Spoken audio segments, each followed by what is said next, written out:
네, 안녕하세요. 12월 30일 목요일 새벽 기도에 시작하겠습니다. 기도드리겠습니다. 은혜로우신 우리 아버지, 오늘도 새날 주신 것을 감사합니다. 2021년 한 해 동안도 우리의 삶을 오늘까지 여기까지 인도해 주신 주님 앞에 감사와 영광을 돌립니다. 하나님 아버지, 2022년 새해에도 주님께서 우리의 삶 가운데 동행하여 주실 것을 믿습니다. 금년에 어떤 일이 있었든지 이 모든 것들을 하나님 앞에 이제 맡기며 새해를 기쁨으로 맞이하는 우리들 되게 해 주옵소서. 오늘 하루도 주님 앞에 의탁하며 예수님의 이름으로 기도드리옵나이다. 아멘. 네, 찬송가 552장입니다. 아침에 가둬둘 때 552장, 예전 찬송가는 358장입니다. 552장 부르겠습니다. 아침에 가둬둘 때 만물 신선하여라. 나도 세상 지낼 때 햇빛 되게 하소서. 주여 나를 도우사 세월어 송 안고서 어두운 세상 지낼 때 햇빛 되게 하소서. 새로운 광음을 보람있게 보내고 주의 일을 행할 때 햇빛 되게 하소서. 주여 나를 도우사 세월어 송 안고서 어두운 세상 지낼 때 햇빛 되게 하소서. 한 번 가면 안 오는 빠른 광음 지날 때 귀한 시간 맞춰서 햇빛 되게 하소서. 주여 나를 도우사 세월어 송 안고서 어두운 세상 지낼 때 햇빛 되게 하소서. 밤낮 주를 위하여 몸과 마음을 드리고 주의 사랑 나타내 햇빛 되게 하소서. 주여 나를 도우사 세월어 송 안고서 어두운 세상 지낼 때 햇빛 되게 하소서. 아멘. 네, 오늘은 잠언 10장 1절로 14절까지 보겠습니다. 잠언 10장 1절로 14절입니다. 제가 봉독해 드립니다. 솔로몬의 잠언이라. 지혜로운 아들은 아비로 기쁘게 하거니와 미련한 아들은 어미의 근심이니라. 불의의 재물은 무익하여도 의리는 죽음에서 건지느니라. 여호와께서 의인의 영혼은 줄이지 않게 하시나 악인의 소욕은 물리치시느니라. 손을 게으르게 놀리는 자는 가난하게 되고 손이 부지런한 자는 부하게 되느니라. 여름에 거두는 자는 지혜로운 아들이나 추수 때에 자는 자는 부끄러움을 끼치는 아들이니라. 의인의 머리에는 복이 임하거늘 악인의 입은 독을 머금었느니라. 의인을 기념할 때는 칭찬하거니와 악인의 이름은 썩으리라. 마음이 지혜로운 자는 명령을 받거니와 입이 미련한 자는 패망하리라. 바른 길로 행하는 자는 걸음이 평안하려니와 굽은 길로 행하는 자는 드러나리라. 눈짓하는 자는 근심을 끼치고 입이 미련한 자는 패망하느니라. 의인의 입은 생명의 샘이라도 악인의 입은 독을 머금었느니라. 미움은 다툼을 일으켜도 사랑은 모든 허물을 가리우느니라. 명철한 자의 입술에는 지혜가 있어도 지혜 없는 자의 등을 위하여는 채찍이 있느니라. 지혜로운 자는 지식을 간직하거니와 미련한 자의 입은 멸망에 가까우니라. 아멘. 네, 우리 오늘은 어떻게 지혜로운 자가 될까 이런 제목으로 함께 말씀을 나누겠습니다.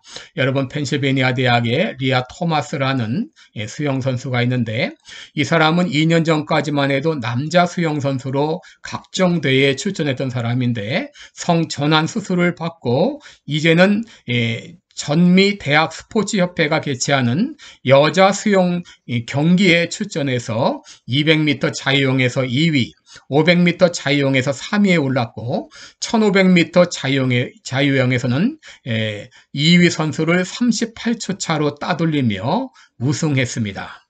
남자 선수였던 사람이 성전환 수술을 받고 여자 선수로 출전한 것입니다. 여러분, 이 시대는 참으로 악한 시대입니다. 사도 바울은 로마서 12장 2절에서 너희는 이 세대를 본받지 말고 오직 마음을 새롭게 함으로 변화를 받아 하나님의 선하시고 기뻐하시고 온전하신 뜻이 무엇인지 분별하도록 하라 그랬습니다. 여러분, 하나님의 사람들은 이 악한 시대에서 지혜로운 사람이 되어야 합니다. 또 지혜롭게 행하지 않으면 우리가 그리스도인으로서 참 살기 어려운 이런 시대입니다. 그렇다면 어떤 사람이 지혜로운 사람이고 우리는 어떻게 지혜로운 사람이 될지 오늘 말씀을 통해 생각해 보겠습니다.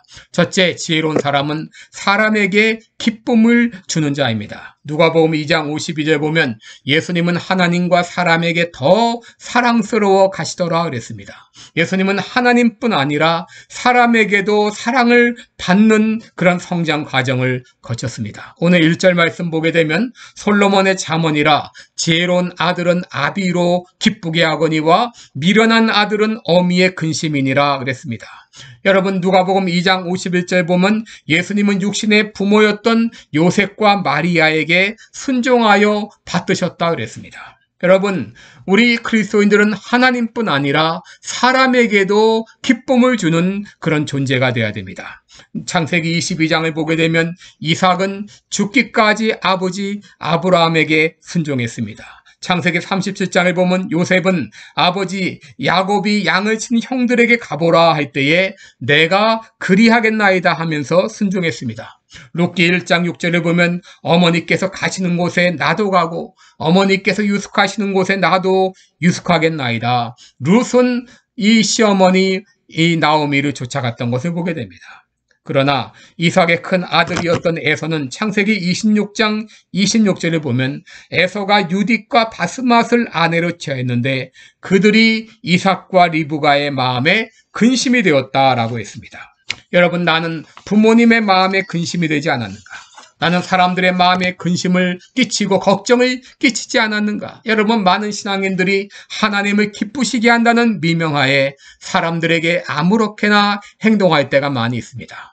마태복음 15장 4절 이하에 보게 되면 하나님이 이르셨을 때 내 부모를 공경하라 하시고 또 아비나 어미를 회방하는 자는 반드시 죽으리라 하셨거늘 너희는 가로되 누구든지 아비에게나 어미에게 말하기를 내가 드려 유익하게 할 것이 하나님께 드림이 되었다 하기만 하면 그 부모를 공경할 것이 없다 하여 너희 유전으로 하나님의 말씀을 패하는도다 라고 했습니다. 여러분, 하나님을 믿고 하나님을 섬긴다는 미명으로 또 하나님께 바친다는 미명으로 부모님께 아무것도 하지 않는다고 하게 되면 그것은 오히려 하나님의 말씀을 패하는 것이 된다고 하는 것입니다. 여러분, 사람의 마음에 기쁨을 주는 자가 지혜로운 자입니다. 둘째로, 때를 잘 분별하는 사람이 지혜로운 사람입니다. 5절에 보면 여름에 거두는 자는 지혜로운 아들이나 추수 때에 자는 자는 부끄러움을 끼치는 아들이니라 그랬습니다. 여러분, 여름에 거두는 자, 때에 맞춰 추수하는 자, 이 사람이 바로 지혜로운 자라고 하는 것이죠. 만약에 추수할 때에 가장 바쁠 때에 잠을 자고 있다고 하게 되면 이것은 어리석은 자이죠. 여러분, 마태복음 20장을 보게 되면 포도원 품꾼의 비유가 나오죠. 이제 새벽부터 계속해서 일꾼을 고용하다가 거의 저물었을 때도 일꾼을 고용합니다. 왜 그랬을까요? 여러분, 수확기를 놓치게 되면 큰 손해를 보기 때문이죠. 그때라도 일꾼을 고용하는 것이 오히려 유익하기 때문이죠. 그만큼 추수 때에 자는 자는 어리석은 자라고 하는 것이죠. 전도서 3장 1절을 보게 되면 범사의 때가 있다고 했는데 잠언 27장 14절에 이른 아침에 큰 소리로 그 이웃을 축복하면 도리어 저주같이 여기게 된다. 여러분, 비록 축복의 말일지라도 이른 아침에 사람을 깨우면서 축복한다고 하게 되면 그것은 어리석은 일이죠. 때에 맞지 않는 일이죠. 여러분, 때를 가장 잘 분별했던 분은 예수님이시죠. 요한복음 7장 6절을 보면 내 때는 아직 이르지 아니하였다라고 말씀하셨습니다. 7장 8절에는 너희는 명절에 올라가라. 나는 내 때가 아직 차지 못하였다. 예수님은 자신의 때를 분명히 알았습니다. 요한복음 13장 1절에 보면 6월절 전에 예수께서 자기가 세상을 떠나 아버지께로 돌아가실 때가 이른 줄 아시고 그는 예수님은 때를 잘 알았어요. 그래서 에베소 5장 15절 이하에 그런즉 너희가 어떻게 행할 것을 자세히 주의하여 지혜 없는 자 같이 말고 오직 지혜 있는 자 같이 하여 세월을 아끼라. 때가 악하니라. 그러므로 어리석은 자가 되지 말고 오직 주의 뜻이 무엇인지 이해하라 라고 말했어요. 여러분, 때를 잘 분별하는 사람이 지혜로운 자입니다. 그래서 하나님의 뜻을 알고 하나님의 뜻을 때를 따라 이루는 자가 되어야 됩니다. 사무엘상 10장 7절을 보면 이 징조가 내게 임하거든 너는 기회를 따라 행하라 이런 말씀이 있는데 여러분, 내가 어느 때에 무엇을 해야 될지 나에게 분명한 징조 표징을 보여주옵소서라고 기도하시기 바랍니다. 셋째로 하나님의 말씀을 잘 받아들이는 사람이 지혜로운 사람입니다. 8절에 보면 마음이 지혜로운 자는 명령을 받거니와 입이 미련한 자는 패망하리라 그랬습니다. 여러분, 여기 명령은 하나님의 말씀을 말합니다. 하나님의 말씀을 잘 받는 사람이 지혜로운 자이고 그것을 무시하는 사람은 패망하게 된다는 것이죠. 여러분, 입이 미련하다고 하는 것은 말이 어리석고 불경건하다는 말인데 하나님의 말씀을 무시할 때 이런 미련한 자가 됩니다. 17절 말씀에도 훈계를 지키는 자는 생명길로 행하여도 징계를 버리는 자는 그릇 가느니라. 여러분, 하나님의 말씀을 우리가 얼마나 잘 새겨 듣느냐에 따라서 내가 지혜로운 자가 될 것인지 아니면 미련한 자가 될 것인지가 결정되는 것이죠. 여러분, 사도행전 17장 11절을 보면 베레아 사람은 데살로니가에 있는 사람보다 더 신사적이어서 간절한 마음으로 말씀을 받고 이것이 그러한가 하여 날마다 성경을 상고했다 했습니다. 여러분, 말씀은 늘 잘 받아들임으로 말미암아 지혜로운 자가 되시기 바랍니다. 넷째로, 마지막으로 지식을 잘 쌓아두는 자입니다. 지혜로운 자는 지식을 잘 쌓아둘 뿐 아니라 잘 간직하는 사람입니다. 14절을 보시면 지혜로운 자는 지식을 간직하거니와 미련한 자의 입은 멸망에 가까우니라 그랬습니다. 여러분, 여기 지식을 간직한다고 하는 말은 지혜를 잘 쌓아놓는다 이 말입니다. 다시 말하면 하나님의 말씀을 마음판에 새긴다 이렇게 바꾸어 말할 수 있는데요. 창세기 37장 7절을 보게 되면 그 형들은 시기하되 그 아비는 야곱은 그 말을 마음에 두었다. 그 말을 마음에 두었다고 말합니다. 누가복음 2장 19절 보게 되면 마리아는 이 모든 말을 마음에 지키어 생각했다라고 말합니다. 여러분, 말씀을 읽어도 그 말씀을 내 마음에 잘 간직하지 않게 되면 필요한 때에 적재적소에서 사용하지 못하게 됩니다. 이 말씀을 우리가 읽고 묵상하고 그 말씀을 내 마음에 깊이 간직하는 것이 필요합니다. 여러분, 예수님께서는 사단의 유혹을 받을 때에 어떻게 하셨습니까? 적재적소에 말씀을 사용함으로 사단의 유혹을 물리치셨습니다. 여러분, 2022년 새해에는 말씀 묵상을 통해서 혹은 말씀 암송을 통해서 말씀을 잘 마음판에 간직했다가 적재적소에 사용하는 이런 지혜로운 청지기가 되어야 되겠습니다.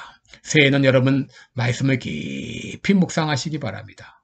그래서 그 말씀을 통하여 지혜로운 자가 되어서 이 악한 때에 하나님의 말씀을 통하여 늘 승리하는 삶을 사시기를 주님의 이름으로 축원합니다. 기도하겠습니다. 은혜로우신 우리 아버지, 이 세상에 너무나 악합니다.